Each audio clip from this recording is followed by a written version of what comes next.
आपने टाइटल और थंबनेल देखा होगा कि कोर्ट की लड़ाई सिर्फ मेरे हिस्से में, बाकी को टॉपर्स खरीदने 25-25, 30-30 लाख के मीटअप लेके आने, सब कुछ खरीदा जा रहा है। वहां लोगों को लगा कि क्यों ना टॉपर्स खरीद के और पैसा कमाए। इतनी भूख पैसे की। मेरे को इन्हीं लोगों में से, इन्हीं तीनों टॉपर्स में से एक बंदा मैसेज करता है, गुरुजी आप बिलीव करिए पैसा गया है अकाउंट में, बुकिंग अमाउंट और मोटा कैश गया है। मैंने कहा तुम सबूत दे सकते हो? कि सबूत नहीं है, मैं एक फोटो दिखा सकता हूं आपको। फोटो दिखाई, हमने पैसा दिखा, हमारी आंखें घूम। और ये हालत पलाश बाबू किसी एक कोचिंग की नहीं है, मैक्सिमम कोचिंग इसी तरीके से रन कर रहे हैं। यहां तक है कि कोचिंग्स का 2 से 2.5 करोड़ इसी चीज पे जा रहा है, क्योंकि बच्चे के भाव बढ़े हुए हैं। एजुकेशन का इतना गंदा धंधा है, आप सोच नहीं सकते। एक कोचिंग है दृष्टि आईएएस, अभी आपने सुना होगा, इसके ऊपर 5 लाख का जुर्माना पड़ा है, मिसलीडिंग यूपीएससी एड। इस पे अभी टॉपर खरीदने का आरोप नहीं था, बट इस पे क्या था कि आप गलत दिखा रहे हो कि टॉपर आपसे पढ़े, तो 5 लाख का।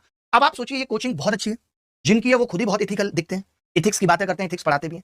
आपको जानकर के हैरानी होगी दुर्गा जी कि ये जुर्माना इस पे सेकंड टाइम पड़ा है। इन्होंने कहा 3 लाख का ही तो जुर्माना है, धंधा तो इससे 300 करोड़ आता है, तो 3 लाख से क्या है, अगली बार फिर 3 लाख दे देंगे। अब एक एसएससी वाले क्या होते हैं कि थोड़े और आगे चलते हैं, लेकिन यार हम नॉर्मल आदमी नहीं है, हम सीधे खरीद देंगे। ये टीपीओ के 3 टॉपर हैं, इन्होंने इतनी भद्द पिटाई है, इनकी आंखों की शर्म बेचारों की इन बदतमीज कोचिंग वालों ने छीन ली। एक तो बच्चों ने इन टीचरों को, जो कि इतने धूर्त हैं, बदतमीज, भगवान मान ले। कौन से भगवान?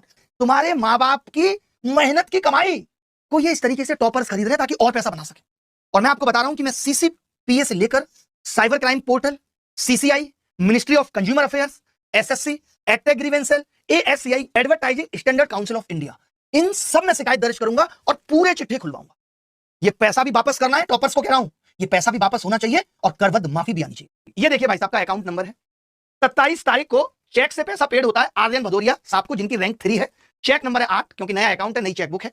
उससे पैसा जाता है 1,11,111। ये बुकिंग अमाउंट जस्ट। दक्षिणा देखिए बहुत बढ़िया जा रही है। अभी तुम रुक जाओ, हम तुम्हारे घर आए, ये चेक तो पकड़ो। मोटा अमाउंट भी मिलेगा सर, बता दो कितना मिलेगा, दूसरी जगह से भी कॉल आ रही है।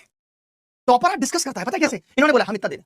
अब दूसरे टीचर, सर आप बताओ कितना दोगे? सर उधर से 20 मिल, हम 21 कर देंगे। ये वो लड़के हैं मिस्टर पांडे जो सीजीएल निकाल सकते हैं, लेकिन इन्होंने सीपीयू निकाला इसलिए है कि हमें रैंक अगर यहां आ गई तो यहां से पैसा बनाएंगे। नौकरी को कमबख्त पैसा बनाने की मशीन बना दिया तुमने। ये भाई साहब है मनीष कुमार, इनकी रैंक कितनी आई है भाई?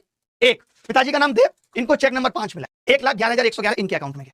ये भाई साहब है भूपेंद्र मंजत, जो सेकंड रैंकर है, तो थोड़े तेज है, बोले मैं अपने अकाउंट में नहीं लूंगा जी, मैं सेफ खेलता, आई प्ले सेफ, नहीं लूंगा मैं, आप मेरा पैसा किसी और के अकाउंट में दीजिए। भूपेंद्र मंजत साहब को भी फंसा दे।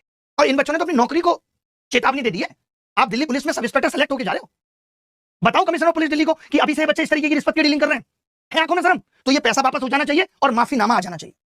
ये खुद वैसे ही निकले और चेयरमैन बहुत हंस रहे होंगे वीडियो देख के, हम पे उंगली उठाने चले थे जिनके घर खुद के तीसरे के। तो कमाल हो गया।